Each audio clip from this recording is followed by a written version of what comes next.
तो हाँ जी, आपका नाम है सुशील और आपकी कुंडली बनी है वृश्चिक लग्न की, राशि आपकी है मेष। आपने जो मुझे सवाल लिख के भेजा है कि 1 साल से आपको नौकरी नहीं लग रही, तो आपका मतलब बड़ा सवाल सबसे मेन है नौकरी को लेके, नौकरी क्यों नहीं लग रही। और इसके अलावा आपने बोला था रत्न कौन से धारण करने चाहिए, आपके मेन 1-2 सवाल है, तो पूरा आपको विस्तार में समझाऊंगा। आपकी देखो जी, कुंडली में ग्रह अच्छे भी हैं, ग्रह खराब भी हैं। और तो सबसे पहले तो आप ये समझो कि जो कुंडली है इसमें होते हैं 12 घर। 12 घर मैं लिख देता हूँ, वो आप एक बार समझ लो। ये है आपकी कुंडली में पहला घर, ये है दूसरा घर, तीसरा घर, चौथा, पाँचवा, छठा घर, सातवां, आठवां, नौवां, 10वां, 11वां और ये 12वां घर। अब ये जो 12 घर हैं, इन घरों से आपके जीवन के बारे में कुछ ना कुछ पता किया जाएगा। जैसे कि इस पहले घर से हम पता करेंगे आपका शरीर जो है वो देखने में कैसा होगा, हेल्थ कैसी होगी, स्वभाव कैसा, रंग रूप कैसा, पहले घर से देखा जाएगा। दूसरा घर है आपके धन जोड़ने का, परिवार का भी है, यहाँ से वाणी भी देखी जाती है, खाना पीना भी देखा जाता है। तीसरा घर छोटे भाई बहन, छोटी यात्राएँ, पराक्रम, उद्यम, मेहनत, साहस। चौथा घर माता, मकान, वाहन। पाँचवा घर आपके बच्चों का, आपकी पढ़ाई। छठा घर शत्रु, रोग, कर्जे का है। सातवां घर पत्नी का। आठवें घर से आपकी उम्र देखी जाएगी। नौवें घर से भाग्य है, किस्मत कैसी होगी, साथ देगी या नहीं। 10वां घर कारोबार का, जो आप कारोबार करेंगे, काम वगैरह काम काज। 11वां घर है लाभ, आमदनी, बड़े भाई बहन। 12वें घर से आपके खर्चे देखे जाएंगे। तो यहाँ पे मतलब आपने जो कुछ देखना है वो घर देख लो। जैसे कि मान लो आपने देखना है अपनी पत्नी के बारे में जानना है कि पत्नी कैसी है, तो अब पत्नी का जो घर मैंने बोला है वो 7वां घर बोला है कि 7वें घर से पत्नी देखी जाएगी। अब 7वें घर से पत्नी और 7वें घर में देखो जी, एक नंबर लिखा है 2 लिखा है। 2 है वृष राशि, मालक है ये शुक्र, तो आपकी पत्नी के लिए हमें शुक्र को देखना पड़ेगा।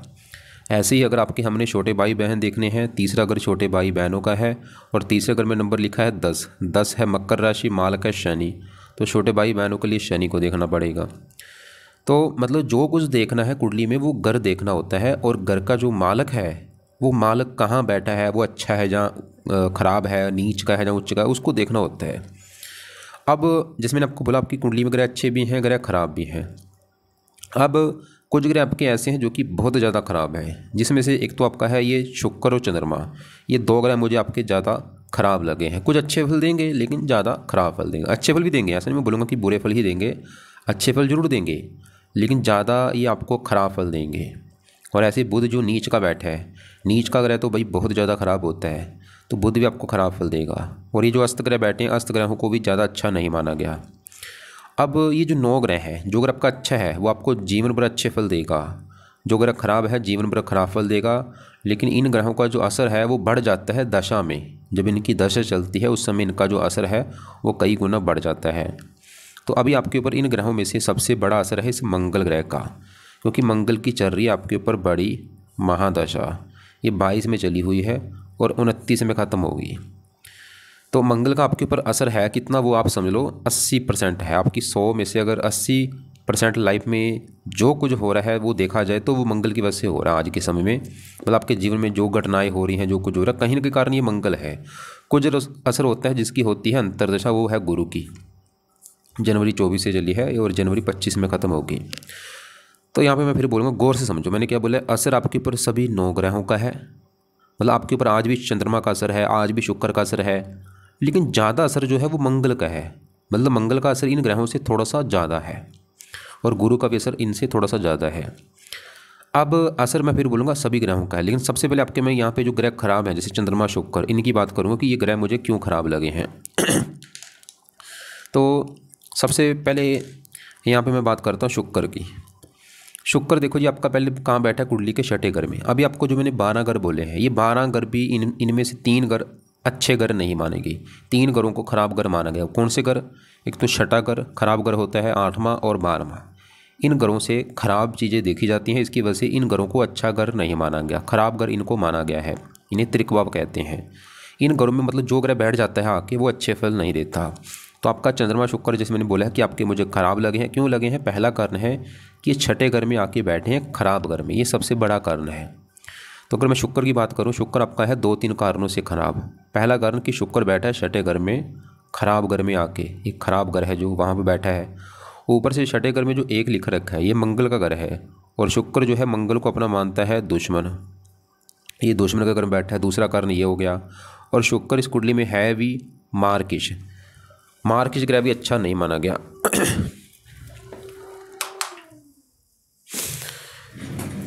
तो हमने अभी क्या देखा कि शुक्र एक तो है छठे घर में, ऊपर से दुश्मन का घर है, ऊपर से है मार्केश। अब सवाल कि शुक्र आपको बुरे फल क्या देगा। शुक्र इस कुंडली के 2 घरों का है मालक। उन घरों को लेके आपको दिक्कतें देगा। और 2 घर कौन से हैं? एक तो शुक्र का घर है ये 7वां घर, और एक है ये 12वां और 7वां। इन घरों का जो मालक है वो है शुक्र। अब 7वें घर का मालक शुक्र क्यों बना है? क्योंकि 7वें घर में देखो क्या लिखा रखा है, 2 लिखा है। 2 है वृष राशि, मालक है शुक्र। तो इसलिए शुक्र 7वें घर का मालक है, क्योंकि 7वें घर में उसकी राशि है।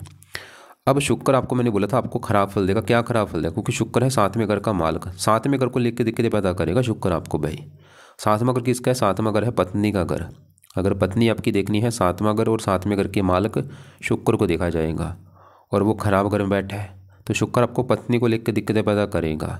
पत्नी को लेकर दिक्कतें क्या आएंगी? क्योंकि छठा घर जहाँ शुक्र बैठा है वो है रोग, शत्रु, कर्जे का घर है। छठे घर से रोग, शत्रु, कर्जा, कोर्ट कचहरी, चोरी, ठगी, विश्वासघात, ऐसी चीज़ें दिखती हैं। 7वां घर पत्नी, मतलब पत्नी चलेगी।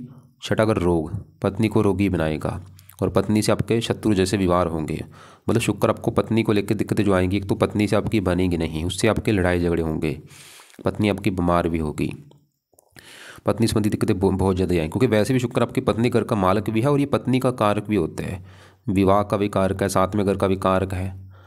4 देखो 7वां, एक तो 7वें घर का मालक बना और ये 7वें घर का कारक भी है, और पत्नी का भी कारक है और विवाह का भी कारक है। और ख़राब है तो पत्नी संबंधी दिक्कतें जरूर आएंगी, आपको पक्का कन्फर्म है।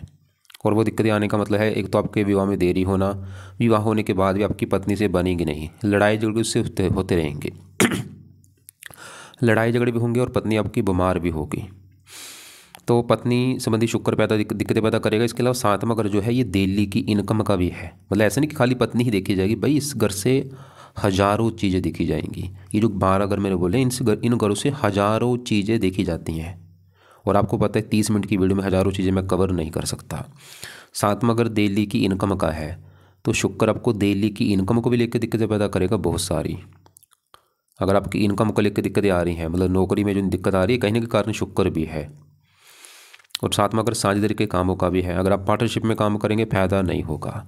और शुक्र छठा अगर रोग का है, ये शुक्र आपको भी रोगी बनाएगा भाई। मतलब आपको भी हेल्थ को लेकर दिक्कतें पैदा करेगा। कौन सी हेल्थ को लेकर? शुक्र है गुप्त अंगों का कारक। आपको कोई गुप्त रोग दे सकता है गुप्त अंगों से रिलेटेड, जैसे कोई पेशाब में दिक्कत आना, वीर्य, लिंग, अंडकोश, बवासीर, प्रमेह। खासकर शुक्र की दशा में आपको कोई गुप्त रोग हो सकता है। छठा अगर शत्रु का है, गुप्त शत्रु बढ़ाएगा आपके। और छठा अगर कर्जे का, शुक्र कर्जदार भी आपको बना सकता है। लेकिन शुक्र देखो जी छठे घर से 12वें घर को देख रहा है, और 12वां घर शुक्र का अपना घर है। ये आपको अगर शुक्र ही दिखा रहा है कि अगर आप घर से दूर जाते हैं, जो आपकी जन्मभूमि है, जिसे आपने लिख रखा है, ये लिख रखा है पंचगानी लिख रखा है कोई महाराष्ट्र में, उस जन्मभूमि से दूर जाएंगे आपको फ़ायदा होगा भाई। शुक्र ही दिखा रहा है। मतलब घर से दूर जाओगे वहाँ पे आपकी किस्मत ज़्यादा साथ देगी। पत्नी का सुख, पत्नी संबंधी दिक्कतें तो आएंगी, ये तो चाहे घर से दूर चले जाओ चाहे वहीं पर रहो। हाँ मतलब काम काज का थोड़ा सा फर्क पड़ सकता है, कि काम का थोड़ा सा चल सकता है आपका घर से दूर जाने पर। तो अब मतलब शुक्र का सही होना बहुत ज़रूरी है। शुक्र मतलब सही होगा तभी आपको भाई पत्नी का सुख मिलेगा, आपकी इनकम अच्छी होगी, और भी कई फ़ायदे हैं। जैसे मैंने बोला कि आप गुप्त रोगों से गुप्त रोग हो सकता है, गुप्त रोगों से बचेंगे शुक्र के उपाय करने से। मतलब यहाँ पे मैं फिर बोलूँगा, शॉर्टकट में बता रहा हूँ भाई, काफ़ी चीज़ें मतलब अच्छी होंगी अगर आप शुक्र को सही करते हैं। तो क्या क्या उपाय है? पहला उपाय है शुक्र कवच का जो पाठ है वो पढ़ा करो, ये इसको सुन लिया करो। दूसरा है शुक्र स्रोत का पाठ आपने पढ़ना है। तीसरा है शुक्र का दान किया करो हर शुक्रवार को। इसकी जो शुक्र की दान की जो वस्तुएं हैं, जैसे परफ्यूम हो गया, ऐसी और भी जो वस्तुएं हैं, उनका दान शुक्रवार को कर दिया करो। चौथा उपाय है शुक्र की देवी है माता लक्ष्मी जी, तो आप माता लक्ष्मी जी का कोई पाठ पूजा उपासना कर सकते हैं। माता लक्ष्मी जी के मंदिर जा सकते हैं। जब माता लक्ष्मी जी का पाठ है, जिसे कहते हैं श्री सूक्त का पाठ हो गया या कनकदार स्रोत का पाठ हो गया, ये पाठ आप पढ़ सकते हैं। चाहे दोनों पढ़ लो, चाहे दोनों में कोई एक पाठ पढ़ लो। और भी इसके जो पाठ है, एक पाठ है सिद्ध महालक्ष्मी स्तुति का पाठ है। ये जो 3 मैंने पाठ बोले हैं कौन कौन से, श्री सूक्त, कनकदर स्रोत, सिद्ध महालक्ष्मी स्तुति, ये पाठ पढ़ता है जो बंदा, उसकी लाइफ में, उसके जीवन में धन आना शुरू हो जाता है। तो अगर आप सोच लो, अगर आप चाहते हैं कि आपकी लाइफ में धन आए तो तीनों में कोई एक पाठ जरूर पढ़ा करो, चाहे एक पढ़ लो 2 पढ़ लो। और इस पाठ से माता लक्ष्मी भी प्रसन्न होगी, और माता लक्ष्मी प्रसन्न होगी, शुक्र भी प्रसन्न होगा भाई। तो ये शुक्र का आपने उपाय करने हैं, शुक्र कवच सरोद, ये दोनों पाठ 2-2 या 3-3 बार इनको पढ़ा करो या सुना करो। कब पढ़ना है, सुबह शाम पढ़ा करो।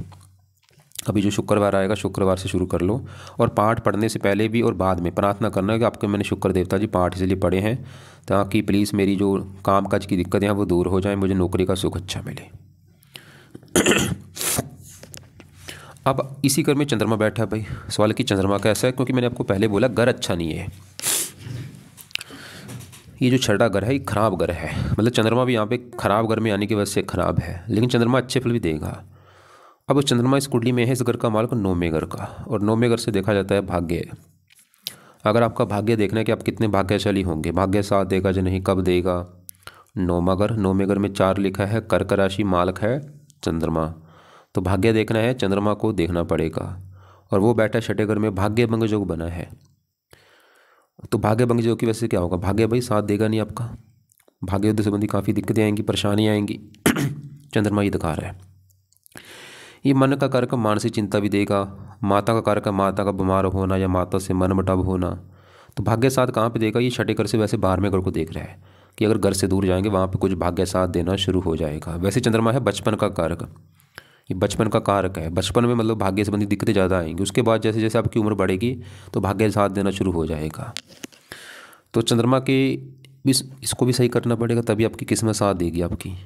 क्योंकि यहाँ पे देखो, खाली ये नहीं कि आपका एक ग्रह खराब है तो भाई काम बिगड़ रहा है, क्योंकि सभी ग्रह एक दूसरे से कनेक्ट है, और आपको भी पता है। मान लो जो बंदा जिसकी किस्मत अच्छी हो, उसकी वजह से क्या होगा, उसका काम अपने आप ही बनने शुरू हो जाएंगे उसके। और एक बंदा ऐसा जो इतनी मेहनत कर रहा है फिर भी उसको सफलता नहीं मिल रही। तो ऐसा मत सोचना कि अगर आपका मतलब खाली ये बुध जो है ये 11वां घर आमदनी का घर है, इनकम के घर का मतलब बुध खराब है तो उसी की वजह से दिक्कत आ रही, नहीं भाई, सभी ग्रह जिम्मेदार है। जैसे भाग्य भंग योग बना है वो भी खराब होने की वजह से भाग्य साथ नहीं दे रहा। शुक्र दिल्ली की इनकम का घर का मालिक है, वो भी दिक्कतें पैदा कर रहा है, नौकरी नहीं लग रही। तो सभी ग्रह आपको सही करने पड़ेंगे। चंद्रमा के लिए भी आपने जो उपाय करना है, पहला उपाय है चंद्रमा के जो देवता है वो है शिव जी। तो शिव जी की पूजा उपासना करनी शुरू कर दो। मतलब पहला काम है शिव जी के रोजाना मंदिर जाना है, और वहाँ पे जाके क्या करना, वहाँ पे बैठ जाओ, वहाँ पे बैठ के शिव जी का जो मंत्र है ओम नमः शिवाय वो जाप किया करो। चाहे 5 मिनट कर लो, 10 मिनट कर लो, आपने जाप करना है ओम नमः शिवाय, ओम नमः शिवाय, ऐसे जाप करो। चाहे वहाँ पे बैठ के कर लो या घर पे बैठ के किया करो, ये मंत्र करना है आपने। खाली ये नहीं कि शिवलिंग पर जा रहे हो जल चढ़ा रहे हो, वो इतना बड़ी बात नहीं है, लेकिन मेन है मंत्र, वो आपने करना है। तो चंद्रमा का पहला फर्स्ट उपाय है शिव जी की पूजा उपासना कर लो। बाकी इसके जो पाठ भी हैं वो, क्योंकि अभी मैंने आपको कुछ और भी पाठ पूजा बतानी, इसलिए इसके अभी शिव जी का एक मतलब शिव जी की पूजा उपासना करोगे उससे आपका काम चल जाएगा, उससे भी चंद्रमा अच्छा हो जाएगा। अब देखो जी आपका बुध जो है, अब मैं बुध की बात करूँगा कि ये, और बुध तो आपका भाई इन दोनों ग्रहों से भी कई गुना ज़्यादा खराब है। क्यों बुध, अब उस वाले की क्यों खराब है, पहले बुध यहाँ बैठा कहाँ पे, वो देखो 5वें घर में बैठा है। आपके देखो जी 5वें घर में मंगल भी है, शनि भी है, बुध, सूर्य, केतु, 5 ग्रह बैठे हैं 5वें घर में। अब ये 5 ग्रहों में से आपके कुछ ग्रह अच्छे हैं, कुछ ग्रह खराब है। मान लो एक घर है, मान लो एक रूम है, मान लो आपका रूम है, आपका जो पर्सनल रूम है, उस रूम में 5 बंदे आए हों, और 5 बंदे आपके मतलब आपका जो घर है, आपके कुछ मित्र हैं, कुछ आपके दुश्मन हैं। तो जो तो आपके मित्र हैं वो तो आपके घर का करेंगे अच्छा, जो आपके हैं दुश्मन वो आपके घर का नुकसान करेंगे। वो यहाँ पे 5 काम करेंगे, मतलब 5 जो हैं ये 5वें घर में बैठ के 5वें घर का कुछ अच्छा करने वाले हैं, कुछ बुरा करने वाले हैं। तो पहले मैं बुध की सबसे पहले बात करूँगा। तो बुध यहाँ पे बैठा है 5वें घर में, वहाँ पे जो लिखा है 12, ये है मीन राशि जो कि बुध की है नीच राशि। तो बुध तो आपका है भाई खराब, क्यों, क्योंकि वो नीच का बैठा है। क्या खराब फल देगा, वो सवाल ये है। जिन घरों का है मालक उन घरों को लेकर दिक्कतें पैदा करेगा। तो बुध का घर है तो ये 11वां घर, 11वां घर होता है लाभ का घर, आमदनी, ये 2 तो है मेन चीज़ है। इसके अलावा इस घर से बड़े भाई बहन, इच्छा पूर्ति, मित्रों का सुख हो गया, और भी काफ़ी चीज़ देखते हैं। अब फार्मूला मैंने आपको समझाया है कि घर का मालक देख लो। तो 11वें घर में लिखा है 6 है कन्या राशि, मालक है बुध। तो 11वें घर की जो चीज़ें हैं उसको देखने के लिए 11वें घर के मालक बुध को देखना पड़ेगा, और वो है आपका खराब, क्योंकि वो नीच का बैठा है। तो बुध आपके 11वें घर को लिख के दिक्कतें पैदा करेगा। 11वां घर आमदनी का है, तो बुध की वजह से आमदनी को लेकर दिक्कतें आएंगी, आमदनी कम होंगी, खर्चे ज़्यादा, धन कमाने के साधन कम होंगे। लाभ का मालक लाभ भंग जो बना कि कामों में लाभ नहीं होगा। इच्छा पूर्ति का घर है, इच्छाएं पूरी नहीं होने देगा। और बुध भी वैसे भी देखो जी बिजनेस का कारक है, बिजनेस में दिक्कतें पैदा करेगा। और भी जिन जो कारक होता है, ये बहन का कारक है, बुआ का कारक है, बेटी का कारक है, इनको लेके दिक्कतें। बुद्धि का कारक है, बुद्धि भ्रमित कर देगा, बुद्धि मतलब काम नहीं करेगी सही ढंग से। ये 8वें घर का मालक है, मृत्यु कष्ट देगा, जहाँ बैठे उस घर की भी हानि करेगा। 5वां घर है संतान का, ये संतान संबंधी चिंता पैदा कर देगा, संतान का बीमार होना। मतलब बुध अगर सही होगा, लिख लो आप वही बात कि बुध को अगर यहाँ पे लिखो, प्रश्न में लिखो कि बुध को सही करने से फायदे क्या होंगे, नीचे आंसर में लिख लो।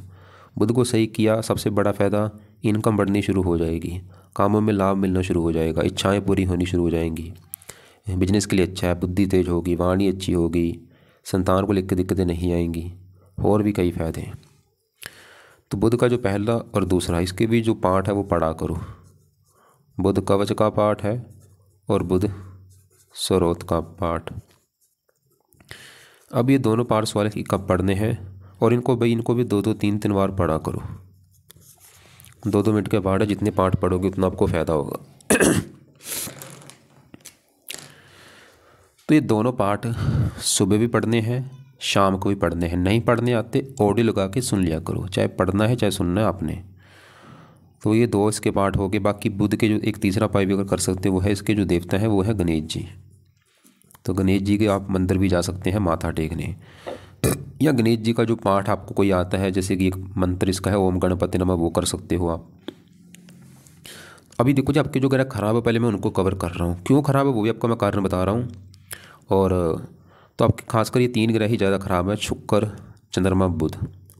तो तीनों ग्रहों को अभी मैंने कवर कर लिया, बाकी अब आपके हम दूसरे ग्रहों को कवर करते हैं। अब देखो जी बुध के साथ ही इसी घर में मंगल, ये जो दूसरे ग्रह बैठे हैं, इन्हीं की मैं बात कर लेता हूँ। इसी घर में पहले मैं केतु की बात करता हूँ। केतु यहाँ पर बैठा है गुरु घर में। केतु और राहु क्या है, 2 दानव ग्रह हैं। ये जिन घरों में बैठते हैं उन घरों की हानि जरूर करते हैं। तो केतु कहाँ बैठा है, 5वें घर में।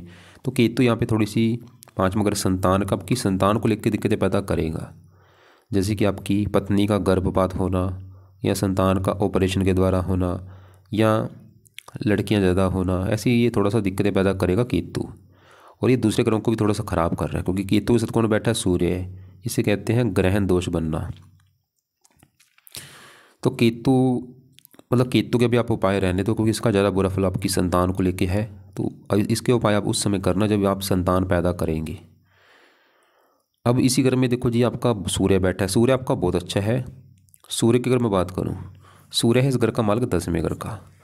10वां घर कुंडली में काम काज का होता है। देखो जी काम काज होता है, काम काज से जो लाभ होगा वो 11वें घर से देखा जाता है। 10वां घर काम काज का है, जो आप काम काज करेंगे। ये पिता का भी घर होता है, सरकार, मान, प्रतिष्ठा। और 10वें घर में नंबर लिखा है 5, सिंह राशि, मालक है सूर्य। हमें देखना पड़ेगा सूर्य को कि सूर्य कैसा है। तो सूर्य बैठा है 5वें घर में, वहाँ पे जो 12 लिखा है गुरु का घर है। सूर्य गुरु को अपना मानता है दोस्त। मतलब सूर्य एक तो है इस कुंडली में दोस्त के घर में आके बैठा है, और 10वें घर का मालक इस कुंडली में योग कारक भी है, लग्नेश मंगल का मित्र है। देखो जी 2-3 कारणों से सूर्य मुझे दिख रहा है कि अच्छा है। क्यों अच्छा है, एक तो दोस्त का घर है, योग कारक है, और घर भी अच्छा है। लेकिन गड़बड़ क्या हुई है वो समझो। सूर्य एक तो बैठा है साथ में केतु के, ये थोड़ा सा मैंने बोला ग्रहण दोष होता है। और सूर्य इसी घर में शनि के साथ भी बैठा है, ये थोड़ा सा पितर दोष भी होता है, इसे आंशिक पितर दोष कहते हैं। अगर ये दोनों 10वें घर में बैठे होते हैं संपूर्ण पितर दोष होता है। तो शनि सूर्य आंशिक पितर दोष, मतलब शनि सूर्य थोड़ा सा पीड़ित है इन ग्रहों से। फिर भी सूर्य मतलब इस सूर्य को मैं ज़्यादा बुरा नहीं मानूंगा, लेकिन फिर भी थोड़ी सी दिक्कतें देगा। और एक और कारण भी है, ये बैठा भी राहु के नक्षत्र में बैठा है, जो इसका दुश्मन है उसके नक्षत्र में बैठा है। अब सूर्य किस घर का मालक है, 10वां घर काम काज। तो सूर्य भी आपके काम काज में दिक्कतें पैदा करता रहेगा।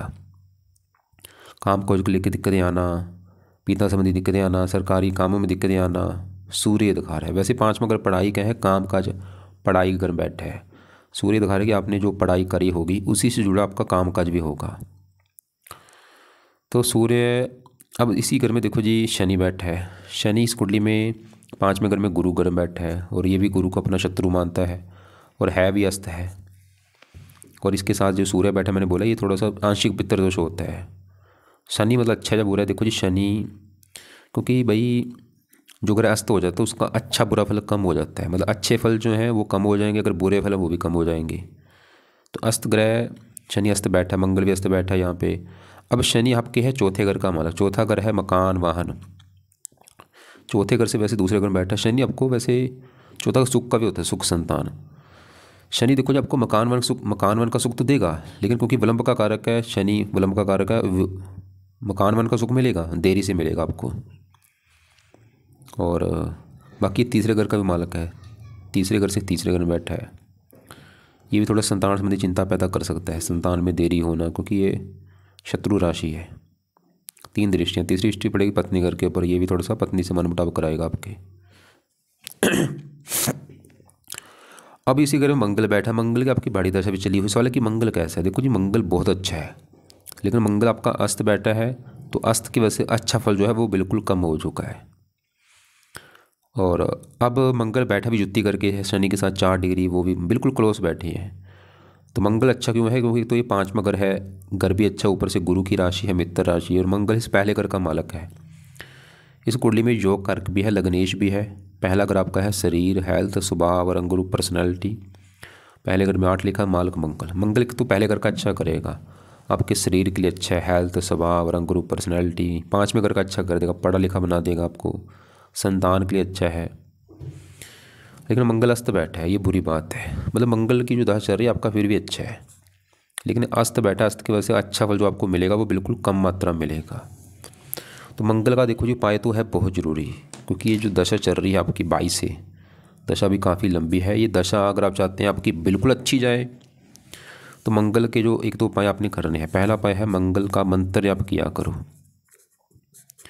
और ये मंगलवार से शुरू कर लेना, संकल्प लेके कि हे मंगल देवता जी, आपका मैं आज से मंत्र आप करूँगा ताकि आपकी दशा अच्छी जाए मेरी।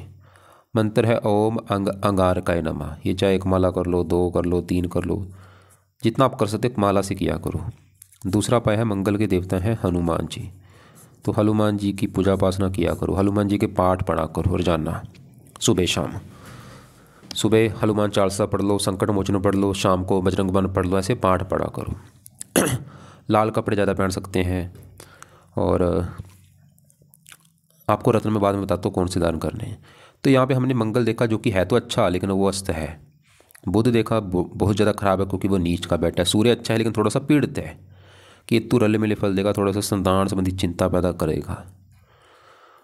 बाकी चंद्रमा शुक्र आपको मैंने बता दी हैं। अब गुरु की बात करूँ, जो कि है बहुत बड़े लेवल पे अच्छा, और आपकी गुरु की छोटी दशा चली भी हुई है, जनवरी 24 से 1 साल हो चुका है।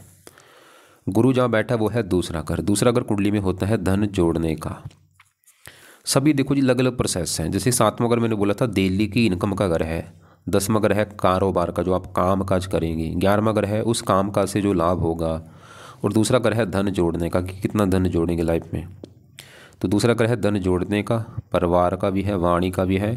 और फार्मूला देखो जी आपको मैंने बता ही रखा है कि जो कुछ देखना है उस घर का मालक देखो। तो धन आपका जोड़ना देखना है, दूसरा घर का जो मालक है, दूसरे घर में क्या लिखा है 9 है धनु राशि, मालक गुरु देखना पड़ेगा कि गुरु कहाँ बैठा है, और गुरु इसी घर में बैठा है आपका। तो गुरु आपका क्यों अच्छा है, क्योंकि वो अपने ही घर में बैठा है।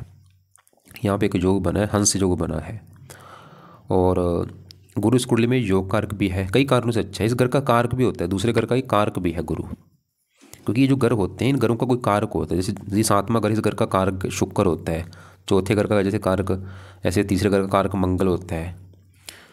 तो गुरु दूसरे घर का कारक भी होता है, मतलब गुरु आपका 2-3 कारणों से अच्छा है। एक तो जहाँ बैठा है उस घर का मालक भी है, उस घर का कारक भी है, कुंडली में योग कारक भी है, डिग्री भी अच्छी है, क्या अच्छे फल देगा गुरु। दूसरा घर धन जोड़ने का है, गुरु आपको धनी बनाएगा भाई ज़रूर। गुरु ये दिखा रहे कि आप मतलब धन जरूर जोड़ेंगे, काफ़ी आपका बैंक बैलेंस होगा, धन की कमी नहीं रहेगी। दूसरा घर परिवार का है, पारिवारिक सुख अच्छा, वाणी अच्छी, और खासकर गुरु इस कुंडली में है इस घर का मालक, इस 5वें घर का, जहाँ ये 5 घर आके बैठे हैं, ये 5वें घर का जो मालक है, क्योंकि 5वें घर में 12 लिखा है, मालक गुरु है।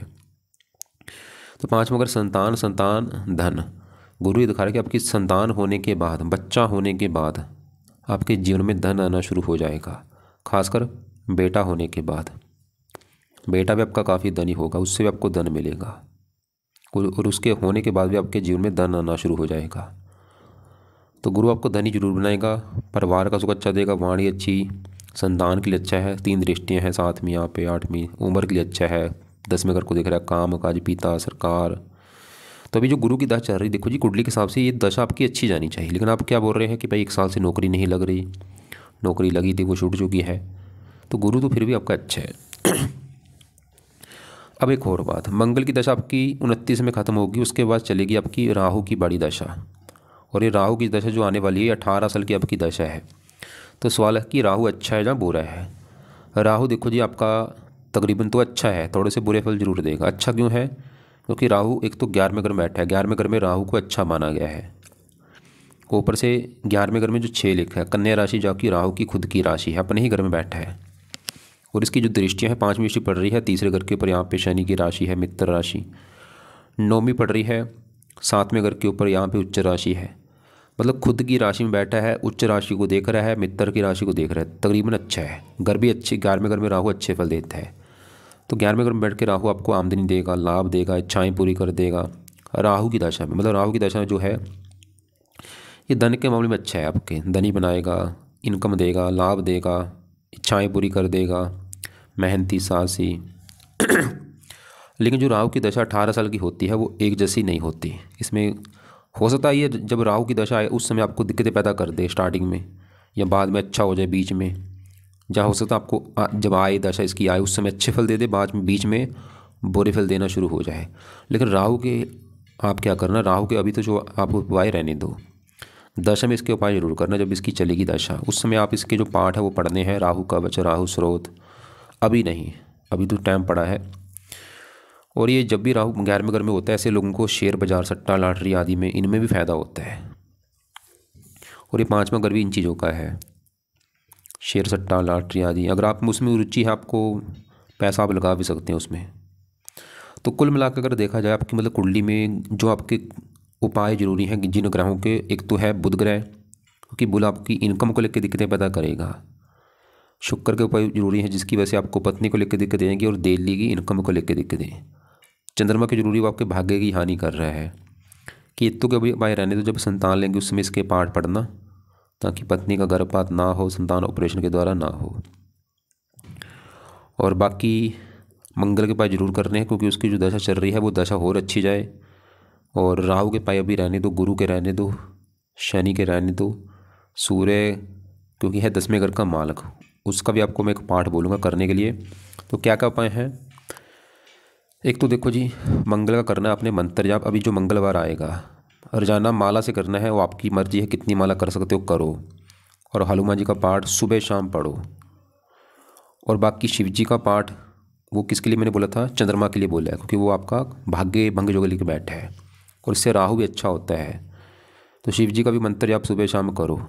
बाकी बुध के जो पाठ है, बुध कवच, बुध स्रोत, ये दोनों पाठ सुबह शाम पढ़ो या इनको सुना करो। शुक्र कवच, शुक्र स्रोत, ये भी पाठ सुबह शाम पढ़ो। तो बुध के पाठ और शुक्र के पाठ ये तो सुबह शाम पढ़ने हैं या सुना करो। और बाकी बुध के जो देवता हैं गणेश जी हैं, उनके मंदिर आप जा सकते हैं अगर कोई घर के आसपास मंदिर है। और शुक्र की देवी है माता लक्ष्मी जी, जिसका पाठ आपको मैंने बोला था, जो पाठ आपको आता है वो पढ़ लिया करो। और शुक्र का दान करना है हर शुक्रवार को। बुध का भी दान आपने करना है, वो भी लिख लो। और बुध का दान आपने करना है हर बुधवार को। बाकी मंगल के 2 पाठ बोले हैं, मंगल मंत्र और हनुमान जी के पाठ पूजा। सवाल की रत्न कौन सा दान कर? रत्न क्या करता? पावर को बढ़ाएगा। मंगल का आप मूंगा दान कर सकते हैं, शनि का दान नहीं करना, बुध का नहीं करना, सूर्य का रहने दो क्योंकि वो पहले डिग्री अच्छी लेके बैठा है। गुरु का पीला पुखराज भी दान कर, 2 रत्न आप दान कर सकते हैं, मंगल का मूंगा और पीला पुखराज। लाल कपड़े पहन सकते हो, पीले पहन सकते हो, हरे कपड़े कम यूज़ किया करो। और बाकी मेन तो है देखो जी कुंडली में पाठ पूजा, तो पाठ पूजा करो आप। और भी आपकी जिसकी पूजा उपासना आपको अच्छी लगती है, जिस देवी देवता की, उसकी पूजा उपासना करो। मतलब जितना ज़्यादा आप धार्मिक बनेंगे उतना आपको फ़ायदा होगा। और घर से दूर जाओगे उतना वहाँ से भी आपको फ़ायदा है कुंडली के हिसाब से। तो पूरी कुंडली का निचोड़ निकालूँ, सबसे बड़ी दिक्कत आपकी मैरिज लाइफ में आएगी। विवाह में देरी भी होगी, विवाह के बाद भी दिक्कतें आएंगी, क्योंकि 7वें घर के ऊपर भी राहु की दृष्टि, वो भी थोड़ा सा क्रूर है, वो भी पत्नी से लड़ाई झगड़े कराएगा। और 7वें घर के ऊपर शनि की भी दृष्टि है, वो भी पत्नी से लड़ाई झगड़े कराएगा। और 7वें घर का माल शुक्र, वो तो खराब है ही। लाइफ में मतलब सभी चीज़ें मिल जाएंगी, बस आपको दिक्कत आएगी मैरिज लाइफ में। बाकी सूर्य है जो आपके, मैंने बोला 10वें घर का मालक है, सूर्य का भी मंत्र आप कर सकते हैं, ओम गृणी सूर्य नमः, ये भी सुबह के टाइम मंत्र कर लिया करो। तो शुक्र और बुध के जो पाठ है ये तो पढ़ने हैं सुबह शाम। मंगल का मंत्र ओनली सुबह के टाइम करना है, मंगल का जो मंत्र है, और इसके साथ सूर्य का मंत्र ओम गृणी सूर्य नमः वो भी कर लिया करो। हनुमान जी का पाठ सुबह शाम कर लो, या एक टाइम जरूर करो। और शिव जी का भी पाठ कोई ना कोई सुबह शाम या एक टाइम कम से कम जरूर करो। बाकी अगर आपको लगता है कि सभी एक पाठ पूजा में एक साथ कैसे शुरू करूं, कुछ उपाय आप पहले शुरू कर लो, कुछ आप चाहे बाद में कर लेना। बाकी फिर भी आपको कोई बात समझ नहीं लग रही, कोई आपके सवाल है, अपने सवाल अपने पास लिख के रख लेना। आप मुझे दोपहर को कॉल कर लेना 2 बजे के आसपास, या शाम को कॉल कर लेना आप मुझे, या सुबह कॉल कर लेना। एक बार मैसेज कर सकते हो कॉल करने से पहले।